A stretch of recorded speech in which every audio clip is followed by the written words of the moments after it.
അസ്സലാമു അലൈക്കും. ജീവിതം മാറ്റുന്ന ദുആണ് ഞാനിന്നിവിടെ പറയുന്നത്. ചെറിയ ദിക്റാണ്, എല്ലാവർക്കും ഈസിയായി ചൊല്ലാം. അശുദ്ധി സമയത്തും സ്ത്രീകൾക്കും ചൊല്ലാം. ഈ ദിക്ർ പതിവാക്കിയാൽ മനോബലം, ധൈര്യം വർദ്ധിക്കും. ജീവിതത്തിൽ നിരാശ, പേടി, ആത്മവിശ്വാസക്കുറവ് എന്നിവ കുറയാൻ സഹായിക്കും.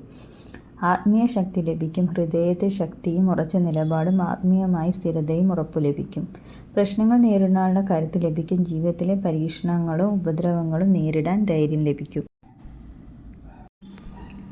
ആളുകൾക്കിടയിൽ ബഹുമാനം വർദ്ധിക്കും. ഈ ദുആ പതിവാക്കി വന്നാൽ ആളുകളുടെ കണ്ണിൽ ബഹുമാനവും മാന്യതയും വർദ്ധിക്കും. ദുനിയാവിലും ആഖിറത്തിലും നന്മയും ഉയർച്ചയും ലഭിക്കും.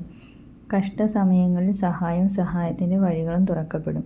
ആ ദുആ ഇതാണ്: യാ അസീസു അസിസ്നി ഫി ദുനിയ വൽ ആഖിറത്തി. ദുആ ചൊല്ലേണ്ട രൂപം ഇങ്ങനെയാണ്. ആദ്യം നിങ്ങൾക്ക് അറിയുന്ന 3 സ്വലാത്ത് നബി തങ്ങളുടെ പേരിൽ ചൊല്ലുക. പിന്നീട് ഈ ദുആ 94 തവണ ചൊല്ലുക. അവസാനം 3 സ്വലാത്ത് ചൊല്ലുക.